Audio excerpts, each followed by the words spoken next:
Yes, good morning. For the State Treasurer, Mr. Moore.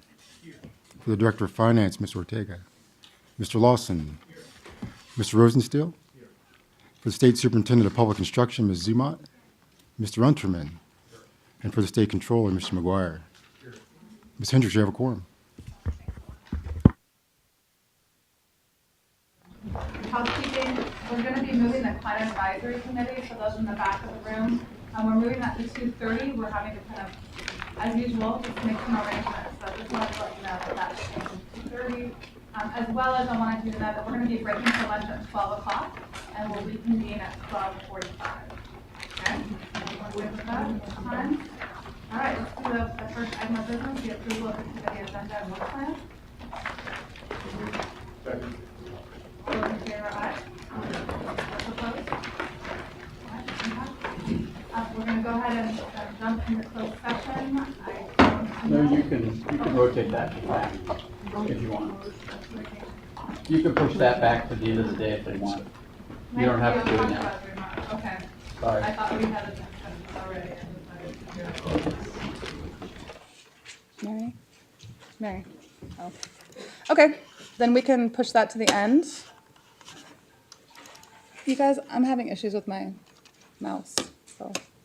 All right, well then let's go ahead and do that. Let's push the closed session items to the end of the day, and that way our members can participate in the rest of our conversation this morning.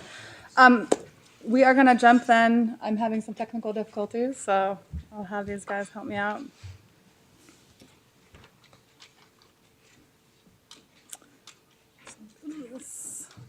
All right, so let's go ahead and go to item number 4, the approval of minutes for the July 8th meeting. Okay, all those in favor say aye. Excuse me, Madam Chair. I just want to let the committee know that there is an error. We didn't, in the minutes, we didn't reflect all the members of PCA that were present. So we would be adding an additional name to those that were present. That's a minor correction we need to make. So can we go ahead and approve these minutes and that additional will be added and I can just. Yes. Don't we need a motion to amend? Well, you could just approve them with that, subject to that amendment. I move to approve subject to that amendment. Thank you. All right, those in favor say aye. Aye. Opposed? And I'm going to abstain. You got that, Lamont? One abstention, Irena? Okay, great, excellent. All right, let's go on to item 5A, the annual report on California investments. Solange. We It's have, on the consent calendar. Oh, If you want staff okay. to call it off. Or... Does anyone have any questions or anything about the California report? Okay. Let's look at the review of the proxy voting season. Ann Sheehan. Is that also Also consent. consent? That's okay. All right. Any questions about the proxy voting season? I know our board is very fastidious about reading all the materials, so I assume if there's questions, you'll bring them up. All right, Chris, your CIO report, come on up.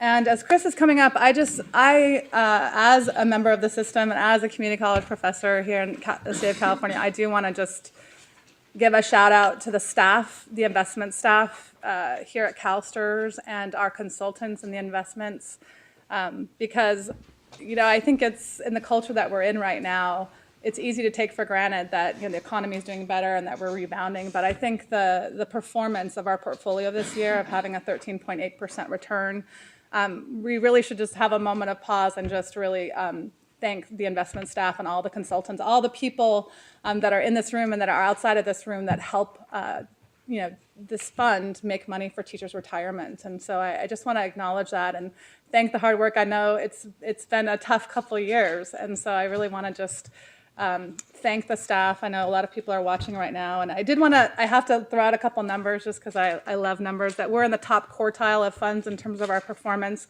We did beat another large California fund. You can just, you know, imagine who that might be. So that's encouraging. We've had an average of 12.6% over 3 years. We're in the top 15% of our peers. And we've also beat another California fund over 3 years. So I just think that's worthy of,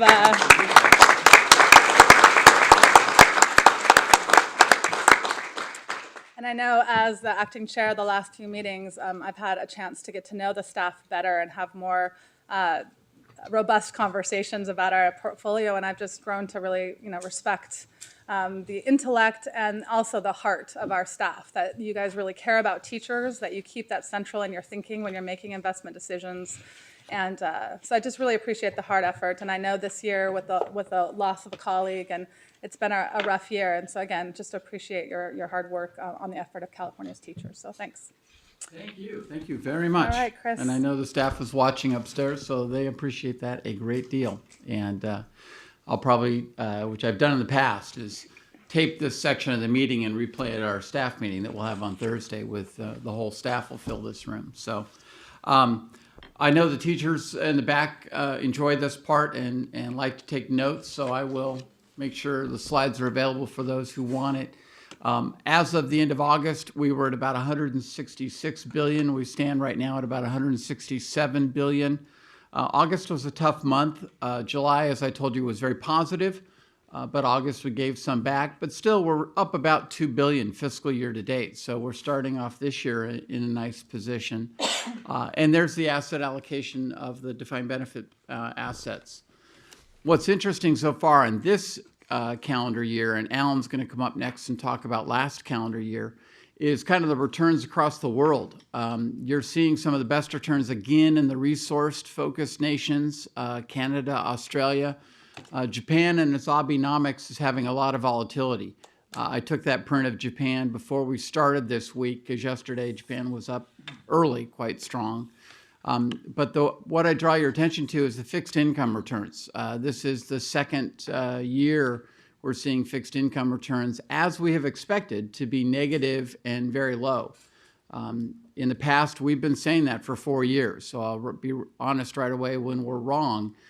We said we thought fixed income would be a difficult place to invest 4 years ago. We were wrong 2 years in a row. Turned out to be a great place to invest. But this year it has started off pretty rough. As you mentioned in the audit committee, short-term interest rates and long-term interest rates have popped up a bit already in this fiscal year.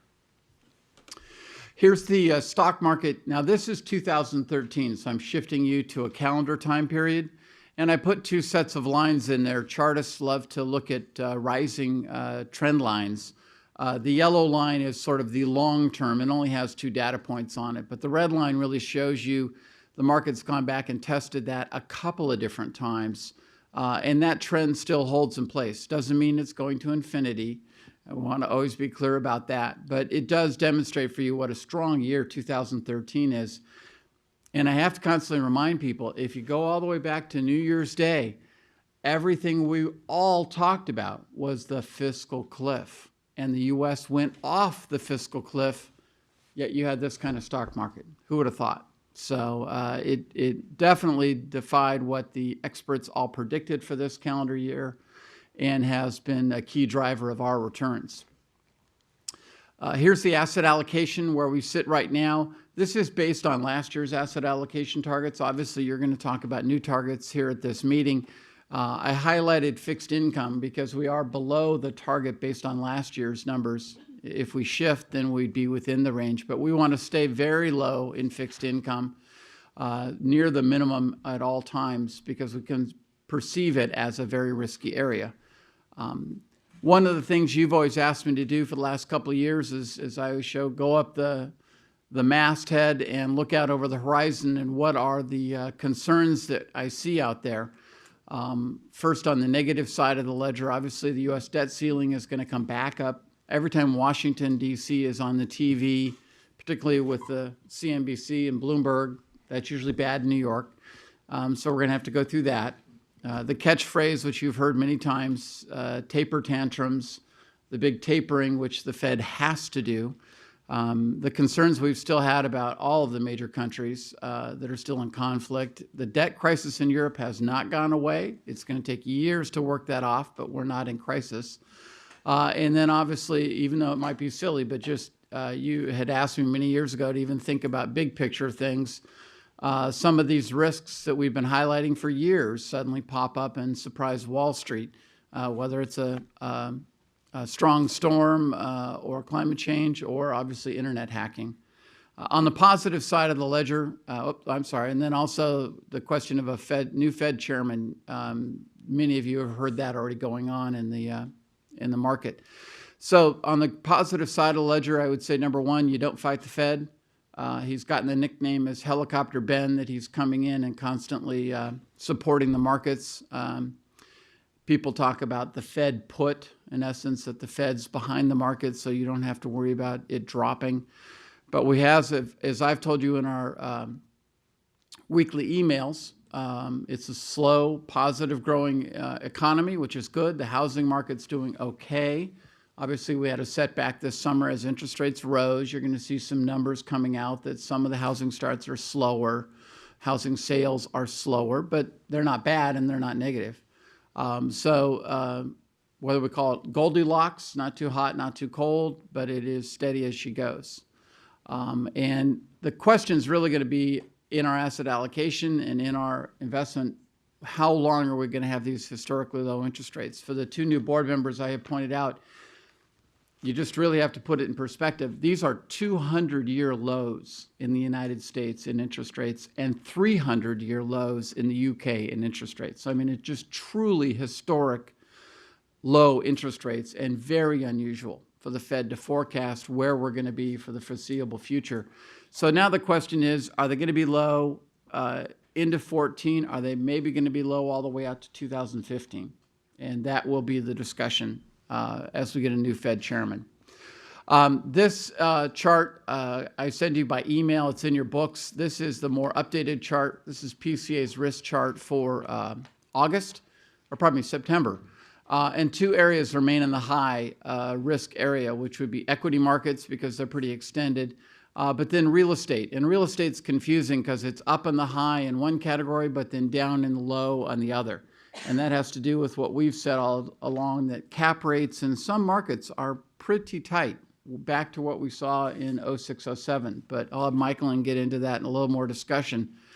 Clearly, real estate's not overheated, but it is a bifurcated market in some cities. This is a chart of just kind of other underlying risks in the market. Clearly, the steepness of the yield curve and the overall risk level. So that last one on the right is the one that we continue to talk about. It has been in the extreme red region for the last 2 years, and it will probably stay there for another 2 years. So it's pretty consistent, and that's what we're paying attention to. I just wanted to close the loop on information requests. I know Unite here is present and may make some comments. We don't have anything that we have been able to update as far as the Hyatt Hotel in Phoenix. They have continued to have negotiations, and I would describe that the tactics have escalated, so it's a bit more tense relationship, but we keep the pressure on our partner that they need to resolve this, and we've got an update recently. And then on the Caesar Hotel in Las Vegas, we reported back to the board the issues that were raised by Unite here, and we'll continue to monitor that situation pretty closely. We're not the only state that Unite here has spoken to. Is it Rhode Island? Rhode Island and Oregon treasurers wrote letters, and I know Florida, some of the other CIOs and I have chatted. So there's a lot of states bugging those partners about this issue, and it's getting a lot of attention. Two things I do want to talk about. One would be the credit enhancement program. We don't spend a lot of time on this with you, but it is important for you to realize it's there. We have two sort of other programs that we do. One would be the home loan program, which I'll talk about later, and then the other is the credit enhancement program. We've been doing these for about 10 years, but market conditions have changed. And Margot had updated for me, we've earned almost $100 million since the inception of our credit enhancement program. Ourselves and PERS are the only two that do this. We're the only ones that have done it for a decade. But basically, with very low interest rates, municipalities are issuing fixed rate debt, and they don't need us. They need us when they have variable rate debt. So in our perception, the risk is up. The fees are way, way down. Banks are back into this market. And so we're going to basically suspend the program for any new issuance and just wind it down. I think with anything, we don't eliminate it. We just sort of keep it in suspense. If the conditions change, we'll come back into the market. But we're not a bank. We don't have to chase this market. We can divert the staff and have them work on numerous other things because we're already short staffed, so we can use the staff in other places. And there's already it'll take about 3 years to just unwind this portfolio. But it's been very successful for us over time. And I'll talk about the home loan program in closed session. Any questions? Any questions from committee members? Michael? With respect to the credit enhancement program, it's great. Congratulations on all of that. Do you describe it as successful? Do you have a metric as to how much more successful? I mean, this is all guesswork and speculation, but compared to what those assets would have been allocated to in the absence of this program? Great question. The nice thing is we don't have to allocate assets. What we have to do is demonstrate we have liquidity to meet these needs. And I would say probably in the 90s, that was more of a concern, but certainly in the 2000s, we've had such a negative cash flow, we've had to keep adequate liquidity around more for the cash flow. So we, in essence, get to double count it. We're needing it for the benefits, but S&P and Moody's get to see that it's plentiful and it's there. They also count the fact that we have so much daily traded assets and that we could create liquidity. So for us, this was kind of like, it is a leverage. We're leveraging off the plan and extending it. It also helped us that we got a credit rating. And so people kind of knew where we stood. And I would point out, Jack has made a note to everybody that Moody's and S&P noted our funding issue. We did not get upgraded like the state did. Normally we're kind of in lockstep. We did not get upgraded because of their concern about the funding issue. So there's just a number of market forces. The program has never had a loss, which is partly why we say it's so successful. That we've been very conservative in the underwriting, and I credit Richard Rose and the staff, Kathleen and Jean. We do have some current problems I've mentioned to you before, which has to do with the redevelopment agencies. We have exposure to a couple of redevelopment agencies, and their dynamics and their funding has changed dramatically in the last 4 years. So we think we'll be able to work those out, and they'll be smooth, and we'll just let the letters of credit expire as we go. And there's enough banks in the market. I don't think any of our underlying municipal credits will be harmed by us stepping away.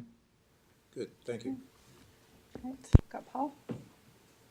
Thanks. Yeah, I just sort of asking about the same issue. I mean, I think we can manage risk by the risk we take on. So, I mean, I think there's certainly a perception that some risks have changed in the municipal bond market, but it doesn't seem to me that should be a driving factor. We could just be changing our credit underwriting criteria. I'd be interested in kind of sort of as you say, we don't have to dedicate any investment resources to it. So it's really, and we have liquidity, and the rating agencies haven't downgraded us. It's still the CalSTRS wrap or the CalSTRS letter of credit is still a very valuable thing in the market. So is it just that we just don't see enough market opportunity to do this, to dedicate the staff resources? Is that, because otherwise I'm not sure why we wouldn't just keep kind of going along, even if it's not going to earn us a lot of money. I would say it's a judgment call, a business judgment call. Our perception is the risks have risen a little, but the fees have definitely gotten compacted. Mostly because, as you've seen, people are shifting away from variable rate and going to fixed. So there's just less opportunity. In the history that we've done this for almost 15 years, there have been times where the market's very competitive. The Swiss banks, even way back, you remember in the 80s, the Japanese banks were in this market. But the interesting thing about the international banks, they ebb and flow. There are times where they completely leave this market. And then we were the only ones standing, and boy, we could command a premium. We even stood behind some state of California general obligation bonds, which is just great return for us. But what we've seen is they've all come back into the market in many ways. And we do have to pay, we have 3 staff dedicated to this, and we do have to pay State Street as our custodian for this service. So when we look at it of a net return, it's barely break even, and we think we'd be better off devoting the staff in the interim. And the market conditions will change. We'll get back to higher interest rates. There'll be more variable rate debt, and we'll take a look. So that's why I wanted to make the key phrase is we're just suspending operations, not completely discontinuing the program. It's just no reason to fight into this market with where levels are and what we perceive as the cost benefit for us. Okay, thanks. Any other comments from board members? I had a couple questions. One, I just wanted to thank you, Chris, for closing the loop on some of the information requests. When we do get public comment about labor issues, or we have folks that come to the microphone, oftentimes the board gets an email and response, but I've requested that, like an open session, that we have kind of a close the loop slide. So I appreciate you doing that, because I think for our members and for people watching, it's helpful to kind of see that the board's following up, our staff are following up. So thank you for doing that. And I guess I'm just curious, with all the news happening with Syria even today, you didn't really mention that in the first slide. And so I was curious, how do the markets deal with what's happening in the conversation with Syria right now? And how does that impact how we look at? If you backed away and say, how does it impact us long term, it would be very, very minor. Right. But Wall Street, unfortunately, is minute by minute, nanosecond focus. So they've been up and down based on the reactions of what's gone on in Syria, even though ultimately it's just, very small impact to the federal budget. The budget is much bigger issues, and it's just a matter of sort of the mood of the country is what they're attentive to. Today is a good example where obviously the news with Russia came as an interesting relief, but then there was a GDP report or an economic report out of China that took everyone else's attention away. And then iPhone, I think, probably I'll spoil, everybody will tune away from me, but I know Apple is releasing the Michael's already 5S. I know my wife is watching that now, watching us. But Apple will come out with their new stuff, and that'll attract the market's attention. So, I often tell you the market is not too dissimilar to about a 2-year-old child. Throws temper tantrums, emotions get carried away, and my goodness, the attention span oftentimes of, just a couple of seconds, and it's easy to distract it. So Syria is something we're watching. In closed session, I was going to talk a little bit about Egypt. We do not have any exposure to Syria, North Korea, or Cuba. Those are obviously countries, thankfully, that are embargoed, and we don't have anything there. But we do have investments in over 45 countries. So part of it is, in many cases, we own companies that do business in other countries, especially the non-U.S. companies. And so I always want to alert you to where we have exposure. But something like Syria, depending on how that plays out, could have an impact on the market. Certainly, every time there's a missile test launch out of North Korea, it drags everybody's attention away from the economy and what's going on in the markets. It'll add to the volatility, which frankly has still been pretty low. Thanks, Chris. Anyone else? All right. Thanks, Chris. All right, we're moving on. Item 7, the adoption for the new long-term and immediate asset allocation targets. Chris, this is an action item, so we'll be voting on this.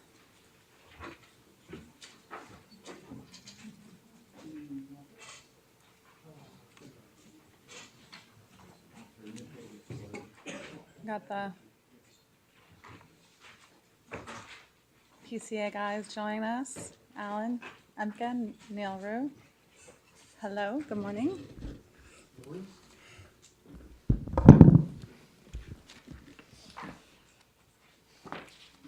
Chris, did you want any intro or just to dive in? It's your call. Here's Neil. Oh, gee. A little levity, I have to do it, I'm sorry. He asked for an introduction. So, you gave us, as I told you in the email, a very interesting assignment this summer, which was we want to be here on the risk return chart. You picked a data point, and we went away and worked on it. And I think as I outlined for you in the memo, so I won't repeat too much of it, but for the audience's sake, the staff looked at the 2 data points that you picked And PCA looked really just at what was even around that space. And they had 10 different portfolios they looked at. We looked at 2.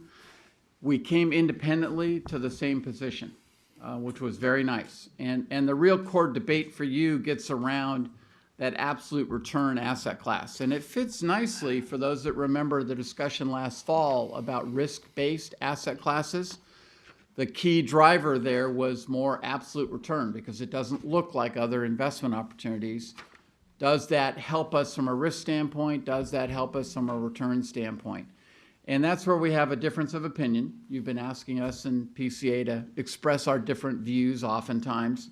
PCA has, and I'll let Alan explain it, but they really have a view that either you're at 0 or you're at 5. You don't need to be in between. That's not significant enough. From a staff perspective, we look at it and say, hey, we're almost $170 billion. 1 or 2% is a lot of money.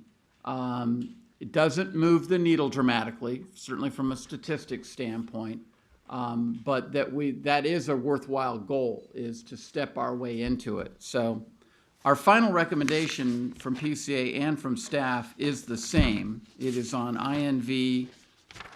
Let me turn the page INV 90. It has a 0 allocation to absolute return.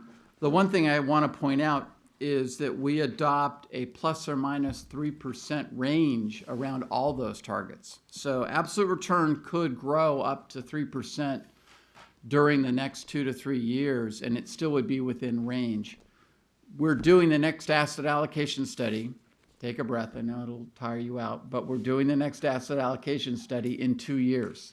This one took longer than we expected. So September of 15, we would be doing this again. And we think that's a realistic time to look at, are you ready to go to 5%? Right now, we're only at 0.5%. So I think I made Paul pass out when I said that. So with that, I'll turn it over to Neil and Alan to go through their work and presentation. Okay, thank you, Chris. I won't try to repeat Chris's comments. So we have a brief presentation that follows Chris's memo.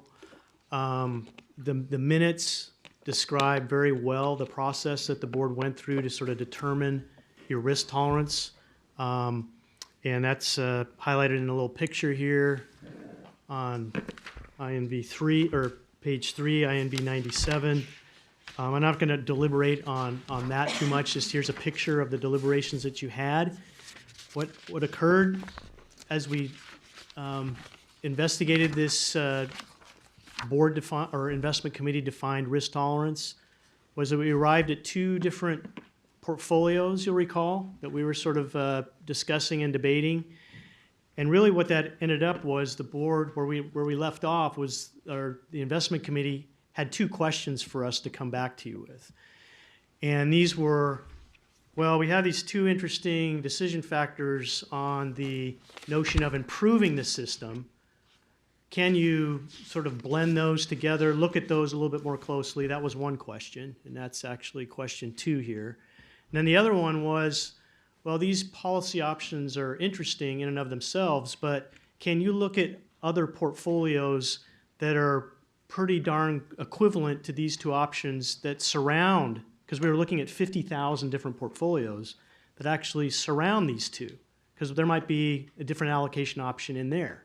And that's actually the more interesting question that we answered to arrive at where Chris described. So in answering the second question first, we went through those different blends of the different green risk tolerance descriptors, and there was not any other modeled policy portfolio that popped up. Sorry to say, it was just those 2. Under question 1, there were, if you have 50,000 portfolios to pick from, and there's only so many places on the line you can be, lo and behold, there were many other portfolios that were very close to those 2 portfolio options, and those ended up being about 40 to 50 portfolios, and those are, there's some detail on those in the appendix on INV 106 and 107, so we're not going to look at all of them. But through that process, we found this to be interesting, And so PCA qualitatively pulled a few of those, and those are on INV 100. And so here, this is really what it boils down to, is you do have some choices between those two policy options that we were looking at before. And really, and this is really a qualitative, at this point of the game, it's really a qualitative preferential kind of decision on what, among these 10 policy options, they're all pretty much roughly equivalent. So which allocation mix do we prefer? And really, as Chris mentioned, these mixes really boil down to what you're doing with the inflation-linked class and what you want to do strategically with your absolute return class. And so we sort of qualitatively pick those 8 in the middle. And we're, as Chris mentioned, if you're going to go into absolute return, you need to, in a sense, go all in. You need to move the total portfolio dial if you're going to do that. We're saying with that top option in the white box, which was a modeled portfolio with a 2% absolute return allocation, you don't move the dial with your absolute return allocation. So that one's may not be the best solution. So here are some others, A through D, that get very close to what policy option 1 does, but without a long-term allocation to absolute return. So those are portfolios A through D. And then the others, portfolios E through H, have a material allocation to absolute return if you so chose to pick that long-term allocation, which would be implemented over time, but by the time you got there, you'd have a significant amount in absolute return. So we I'm sorry, I've Yeah. got someone in the queue to ask questions, so if Okay. that's good with you, can we ask questions as we go?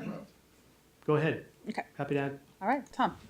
Yeah, so looking at this and thinking back on our last discussion, it seems like we're in a real conundrum, largely driven, and I'm asking this as a question, if you agree, largely driven because of the unusual circumstances of the fixed income markets now. If we were in a more normal interest rate range, we would have other alternatives besides looking at hedge funds to create higher return, to moderate our risk and meet our return objectives. Is that fair? I would say that's fair if we come back 2 years from now in the fixed income, or 3 years from now, and the fixed income market's offering a return profile that are different than they are today. Right. You could end up with a different allocation of fixed income. That's correct. Right. And I jump in, Tom, if you rewound back 7 years ago, that's exactly what the board was debating. It was always about 20 or 25% in fixed income. That was your anchor to windward. And then the rest was how much in private equity real estate. That was your sort of true alternative back then. Right. But our capital market assumptions do assume, I mean, over whether it's the next 2 years or years 6 and 7, that the journey for fixed income over the next 10-year horizon is going to be quite the challenge. Sure, I mean, it's ironic that that's our riskiest asset class right Yes. now. So, okay, I just wanted to make sure we're all thinking of it the same But way. it's, that is in fact the central theme of recognizing that the markets are dynamic, and right now, no matter how you define risk, what appears to be the riskiest asset in the portfolio isn't your private equity and it's not your public equity. Right. It's traditional fixed income because of low real yields. And that's changed in the last 90 days dramatically.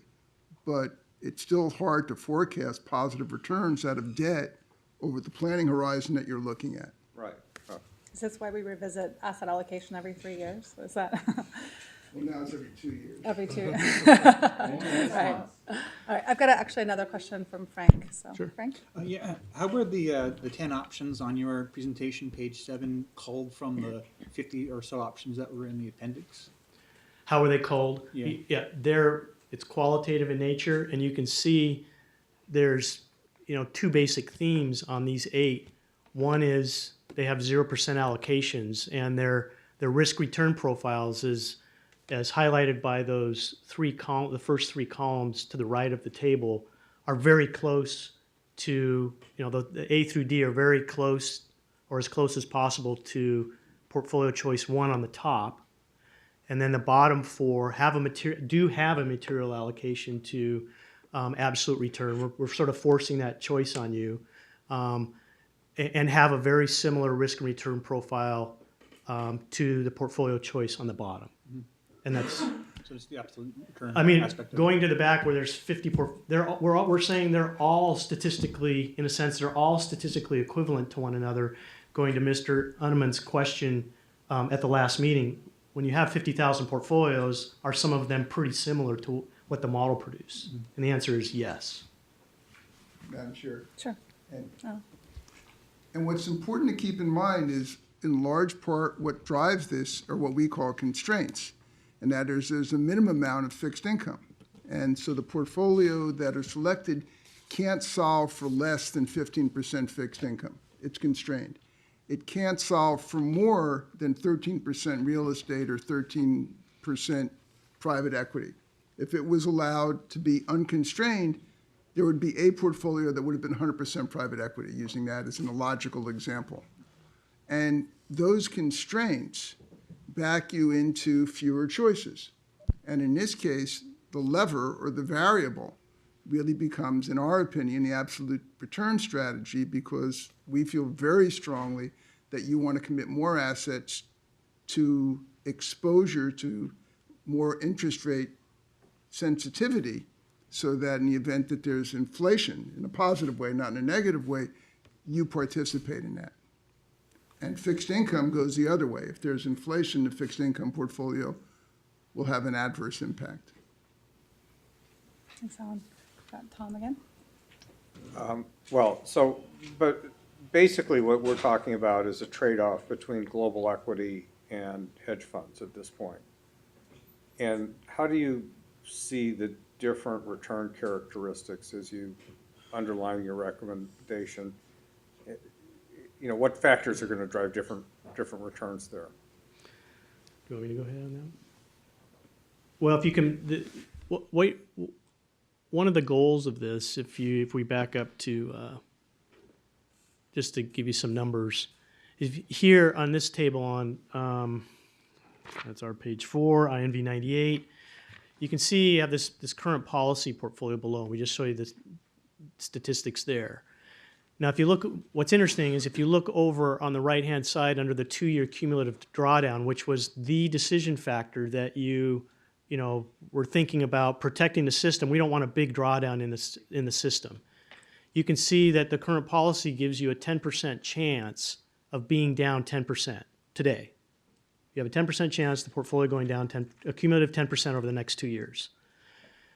What the hedge fund allocation does is it sort of allows you to have about the same level of return, pretty darn close, statistically equivalent, a cumulative or a compound long-term return of 7.1 versus 7.2.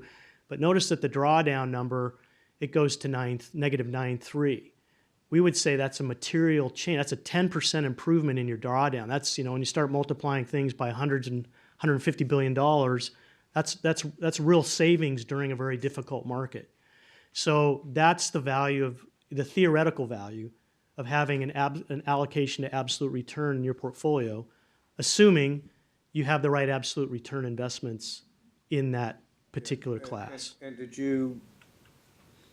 And so the difference between global equity and absolute return is a low volatility class, whereas global equity is pretty much your highest volatility class.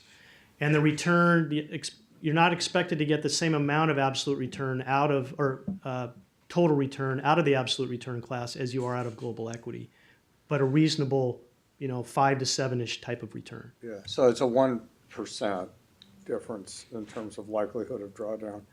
How much weight did you give to the fact that you have lockups and ease of difficulties in transition out of the hedge fund portfolio?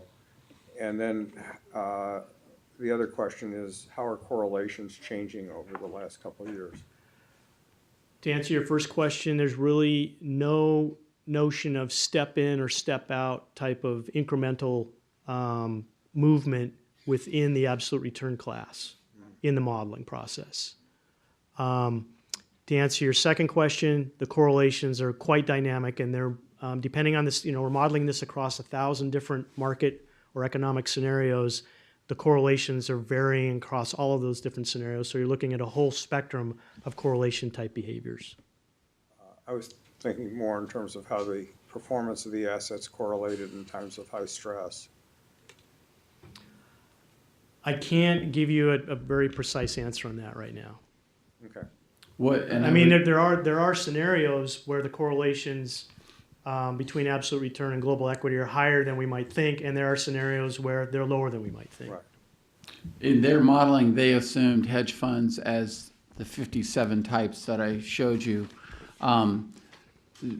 From a staff perspective, our implementation, as we described, would be very limited because we want to eliminate what Tom's getting at is there's quite a few of those strategies where people didn't think they had a beta, a correlation to the stock market. But in 2008, they found out, oh, it did. Those are things we would not do because the point with absolute return, and I think it's important for the audience to understand, we're kind of throwing around absolute return and hedge funds synonymously. We are defining it a bit different. Hedge funds are a big part of it, but they're not the only part of it. We're looking for investments that are not correlated as much to stocks, or think about GDP, and that have a return between fixed income and stocks. They're not things that hit home runs, but just things that aren't as linked to GDP and have a somewhat of a decent return. So any type of investment could land in that bucket. The predominant one we think about all the time is hedge funds and just certain strategies within those hedge funds. But for a modeling purpose, they looked at the whole field. And just to put some numbers on your questions, on INV 109 are these mean variance assumptions which form the basis for the simulations.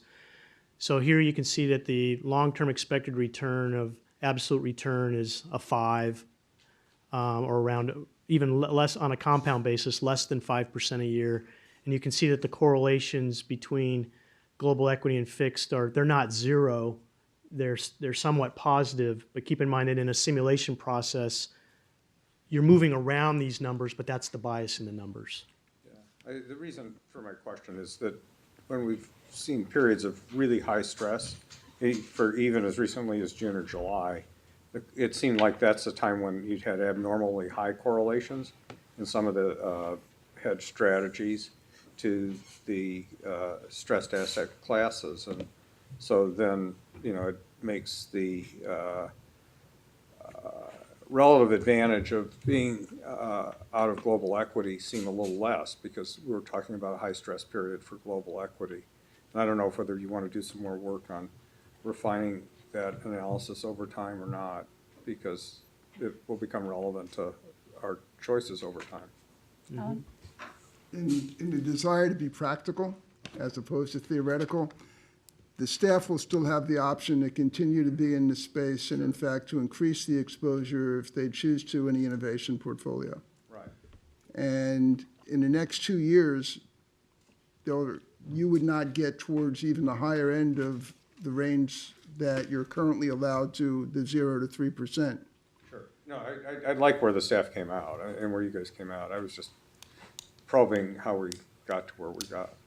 But the one thing, Mr. Unterman, I want to underscore is that with hedge funds, or even this whole category, it's really not an asset class. It's not stocks, it's not bonds, it's not real estate, it's not private equity. It's really a management style. And it's refining the definition of that management style to come up with a solution that really gives you the kind of risk mitigants you're looking for in this asset class. I think that's going to take a lot of time. I don't think anyone has the answer to that question. Right. Okay. Yeah. Okay, thanks, Tom. Got Paul? Alan just started to answer the question I was going to ask, which is, my understanding is hedge funds are not an asset class. They're a strategy, and how do we so they're really having confidence in some manager that they're going to figure out a strategy that has eluded most people, which is to mitigate growth risk so that there isn't correlation. So isn't that just, so how do we do that? I mean, if that's not an asset class, how do we put it into an asset allocation table? I mean, I don't understand how we choose that asset class other than to just have staff choose a smart manager? Is that what it's about, or is there more to it than that? Or is Well, I would never underestimate the staff's ability. I No, I'm I don't either, but That's what's but I go back to, Right. our ongoing And- debate about active versus passive management. So. And Mr. Rosenstiel, that is the question, and how it resolved in PCA's mind was the recommendation we gave that there shouldn't be an asset allocation to it at this time.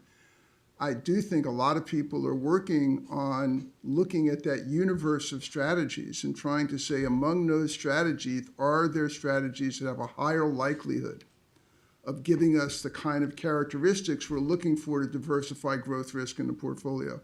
That's an ongoing process. The simplest answer is let's just go to managers that specialize in shorting or going against the public equity market.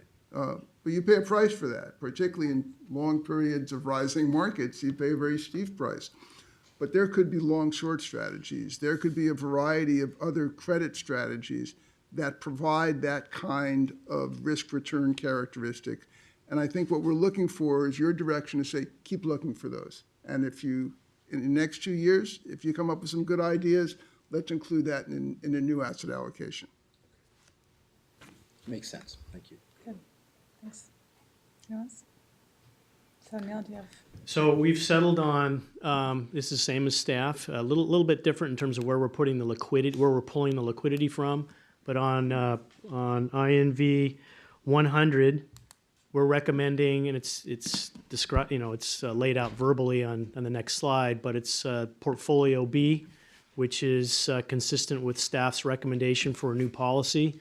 And just to summarize, we recommend that the investment committee adopt this new policy, or staff's version of it, which is within 1%.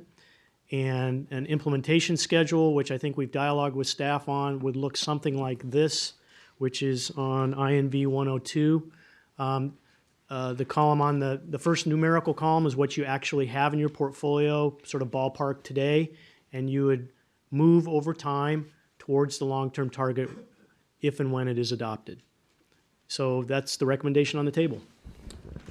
Great, thanks, Neil. And if I can add some color commentary, in past years, we would present this to the board, and this literally is place the flag where we are today, identify that new point on the horizon you want to get to, and develop a plan to hike there. We used to create this by years, and we realized, the market is not driven by a clock, and we don't want to be forced to chase targets. We're investors. So we do it by steps. There are times I know that we accomplish steps within a 6-month period, and we would come back to you and say, okay, it's time to move the policy to step 3. But then there are other times, like in this past year, 3-year period, where inflation never increased that much, and we started to move toward inflation sensitive and then backed away. So it's intended to be flexible based on market conditions, and we will come back to you on a 6-month interval to say, do we need to move up to another step or change? But this becomes your measuring stick. That is the policy benchmark you use to measure the performance of the whole fund against. Thanks, Chris. Paul? So in practical terms, then, we're going to start out where we are. I mean, what parts of the portfolio can be changed quickly and what not? Because it seems like a big change here is moving substantially more into inflation-linked. And the discussion in the board materials was that inflation-linked is principally tips and infrastructure. And tips is probably not something we want to be in right now. So that leaves infrastructure, which going from, increasing our allocation by 5% is increasing it by about $8 billion. I mean, it's been pretty slow to invest in infrastructure. So how realistic is it that we're actually going to really be able to increase the inflation linked, even though we're adopting a policy to that effect? In reality, in the next 2 years, if that's not something we can quickly move into, how much are we really going to be changing our asset allocation from where we are today? I would say it is going to be subtle. We already, in our minds, from a staff perspective, are thinking about reducing fixed income. We know we're going to have, in the fall, we already always have a larger cash draw on the plan because the teachers who retired in June suddenly start hitting the benefit payroll, so it goes out larger. So we would probably tap into fixed income for our liquidity needs if we had them. Infrastructure is part of inflation linked, but when you look at that proposed target of 6%, the proposed target today for inflation linked is 5%. So it's not much different from where we are. That's why I said it was subtle. Most of inflation linked would need to be TIPS, and we would not buy them unless we thought an opportunity presents itself. The yield did go positive. The yield used to be negative on TIPS. Now it's positive, so we're looking at it. We'll buy them opportunistically. Infrastructure, we would just continue to be a slow, steady investor. We would not want to ramp up or down dramatically. Long term, this allocation actually has a little bit less in infrastructure than the old allocation did. So we would just continue to kind of be a steady investor. We're about $1 billion, so we're not even at 1% in infrastructure. And as we've discussed, there's an enormous need in America, but also and a lot of money that would go to work in municipal finance as well as institutional money, but nothing's happening in the middle, and I just don't see that changing in the near term. So we're going to be just a slow, steady investor, and I think what we'll continue, to answer your question succinctly, we're going to be opportunistic and be investors and see if conditions change, then we'll change. But right now, it would be very steady as it goes from what we've been doing for the last 2 years.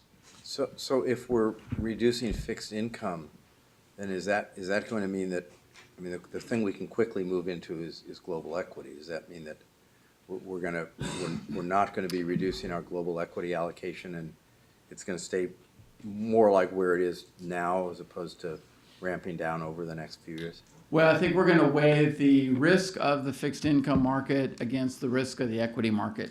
We're certainly, as a staff, you know that we have our Tactical Asset Allocation Committee, which is the portfolio managers, senior directors, and myself.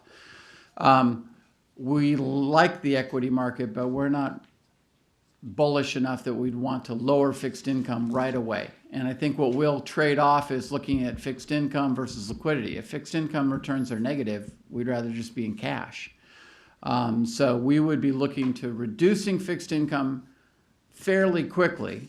And remember, it's a plus or minus 3% range. So we could go all the way down to 13% in fixed income eventually if we felt it was warranted.